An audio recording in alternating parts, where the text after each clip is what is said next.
축구하면 남미나 유럽을 가장 먼저 떠올리지만 제가 생각하는 가장 멋진 축구 선수는 아프리카 코트디부아르 출신의 이 선수예요.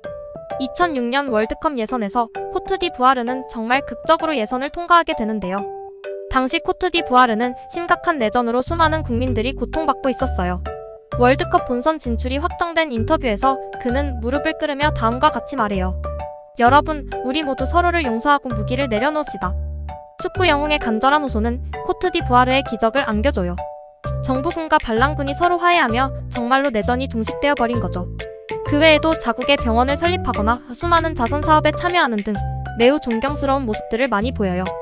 소속팀이었던 첼시의 첫 챔피언스 리그 우승을 이끌었고 당시 첼시 감독이었던 무리뉴가 첼시의 왕이라고 극찬했던 이 선수는 누구일까요? 정답은 디디에 드록바입니다.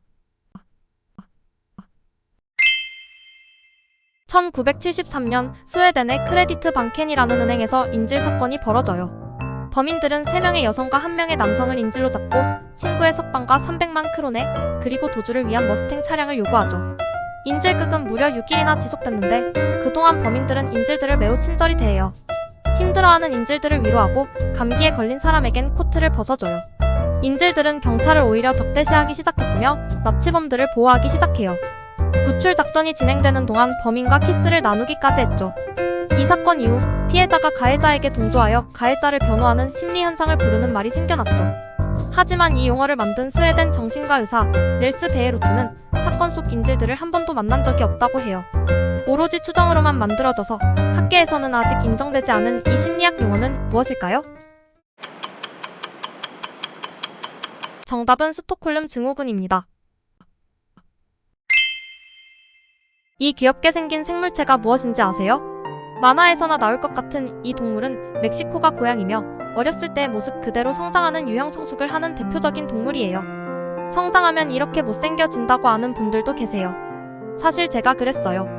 서로 종이 달라서 생기는 차이이며 분홍색의 눈이 까만 귀여운 모습의 이 동물은 백변종에 해당해요. 원래는 팬더처럼 멸종 위기종이었는데 귀여움 때문에 애완동물로 인기를 얻으면서 현재는 멸종과 거리가 멀어졌어요. 일본에서는 식용으로 다루는 식당이 있다고 해요. 욕을 많이 먹고 있다고 하네요. 우리나라에서는 우파루파로 더 잘 알려진 이 도롱뇽의 이름은 무엇일까요? 정답은 아홀로틀입니다. 양쪽 눈 홍채의 멜라닌 색소 농도가 다르면 눈동자의 색상도 서로 다르게 보여요. 이것은 DNA 이상에 따른 홍채 이색증의 원인이라고 해요. 사람보다는 주로 동물들에게 자주 발견되며 특히 고양이들이 이런 눈을 가진 경우가 많죠. 렉돌이나 샴, 러시안 블루 같은 품종들은 눈 색상이 같지만 다른 고양이들에게는 눈동자의 색이 다른 경우가 많아요. 특히 터키시 앙고라에게서 자주 보이죠. 매우 드물지만 사람들에게 나타나기도 해요. 유명인 중에는 케이트 보스워스나 앨리스 이브 같은 인물들이 있죠. 홍채의 색상이 다른 고양이들에게 주로 사용되는 이 표현은 무엇일까요? 정답은 오드아이입니다. 아인슈타인과 테슬라가 함께 참여했던 유명한 실험이 있어요. 미해군 군함이 나치의 잠수함 레이더에 감지되지 않게끔 스텔스 기능을 개발하는 것이었죠. 실험을 시작 후 테슬라 코일의 강한 자기장으로 스텔스 기능이 동작하기 시작해요. 하지만 잠시 후 군함의 모습이 사라져버리는 현상이 발생하죠. 사라진 배는 무려 400km 떨어진 곳에서 다시 발견되는데 배에 탄 사람들의 대부분이 사라져 있었어요. 남은 사람들은 벽이나 바닥, 기둥과 융합돼 있었다고 해요. 결국 이 끔찍한 실험은 국가기밀에 붙여졌다고 하네요. 그런데 이 이야기는 모두 음모론자들이 지어낸 것이라는 말도 있어요. 실험 자체는 사실이지만 배가 사라진 적은 없고 사상자도 없었다고 하죠. 프로젝트 레인보라고도 불렸던 가장 유명한 음모론 중 하나인 이 실험은 무엇일까요? 정답은 필라델피아 실험입니다.